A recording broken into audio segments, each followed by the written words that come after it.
हम हिंदी साहित्य के इतिहास में हिंदी साहित्य पर आधारित प्रश्नों का अभ्यास कर रहे थे। आज उन्हीं में से हम प्रश्न संख्या 191 देखेंगे। आचार्य रामचंद्र शुक्ल ने तुलसी के प्रामाणिक ग्रंथों की संख्या कितनी मानी है?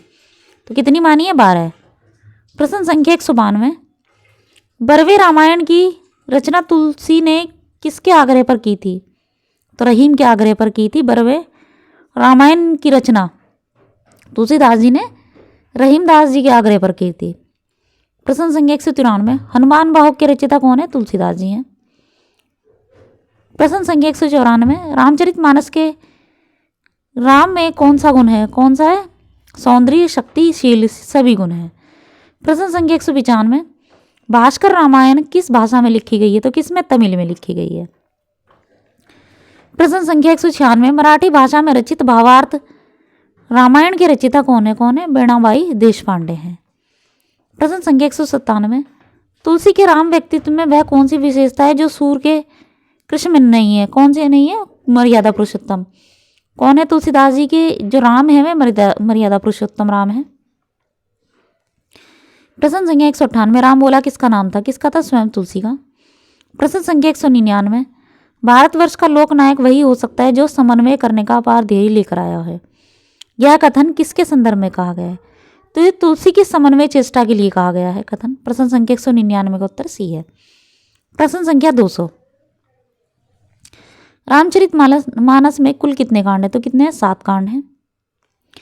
प्रश्न संख्या 201, लाज न लागत आपको दोहरे आयु साथ, दिख दिख ऐसे प्रेम को कहाऊ कहूँ मैं नाथ। तो ये तुलसी का पत्नी मोह है इसमें, ठीक है। प्रश्न संख्या 202, अब लो नसानी अब न नसे, यह पंक्ति तुलसीदास की किस रचना की? तो विनय पत्रिका की है। प्रश्न संख्या 203, तुलसीदास ने अपने अभावग्रस्त बचपन का उल्लेख किस रचना में किया? किसमें? कवितावली में। प्रश्न संख्या 204, तुलसीदास ने रामचरितमानस की रचना कब आरंभ की थी? कब? संवत 1631 में की थी। प्रश्न संख्या 205, तुलसीदास शीर्षक से किस आधुनिक कवि ने तुलसीदास के व्यक्तित्व पर लंबी कविता लिखी है?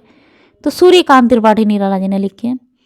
प्रश्न संख्या 206, तुलसीदास ने कौन सी रचना कलिकाल से मुक्ति पाने हेतु लिखी थी? कौन सी? विनय पत्रिका, ठीक है। तो ये प्रश्न आया भी था अभी टीजीटी की, यूपी टीजीटी की परीक्षा में। प्रश्न संख्या 207, रामचरितमानस की रचना आचार्य शुक्ल के अनुसार कितने समय में हुई है? तो 2 वर्ष 7 महीने में हुई है। प्रश्न संख्या 208, ज्ञान भक्ति का विशद विवेचन रामचरितमानस के किस कांड में है? तो किसमें? उत्तरकांड में है। प्रश्न संख्या 209, सूरदास की रचना में संस्कृत की कोमलकांत पदावली और अनुप्रासों की वह छटा नहीं है जो तुलसी की रचना में दिखाई पड़ती है। तो यह कथन किस आलोचक का है? किसका? आचार्य रामचंद्र शुक्ल जी का है। प्रश्न संख्या 210, बाल दी विशाल विकराल ज्वाल जाल मानो लंग लिलिबी को काल रसना पसारी है, यह पंक्ति किस काव्य ग्रंथ में? किसमें? कवितावली में। प्रश्न संख्या 211, कविता करके तुलसी ने लसे कविता लसी पा तुलसी का की कला, यह उक्ति किसकी है? तो ये किसकी? अजय सिंह उपाध्याय जी की है।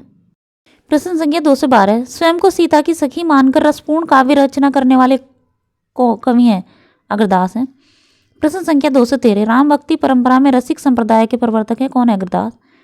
प्रश्न संख्या 214, तुलसीदास ने अपनी शारीरिक पीड़ा से मुक्ति पाने के लिए किसकी स्तुति में काव्य रचना की थी? हनुमान जी की। प्रश्न संख्या 215, तुलसीदास को कलिकाल का वाल्मीकि किसने कहा? किसने? नामदास ने।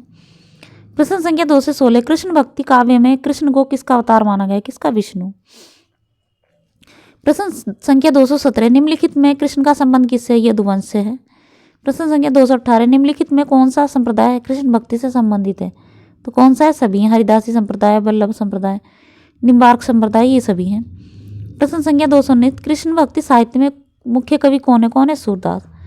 प्रश्न संख्या 220, हिंदी में कृष्ण को काव्य का विषय बनाने का श्रेय सर्वप्रथम किस कवि को? किसके? विद्यापति को है। तो आज के लिए बस इतने ही प्रश्न हैं।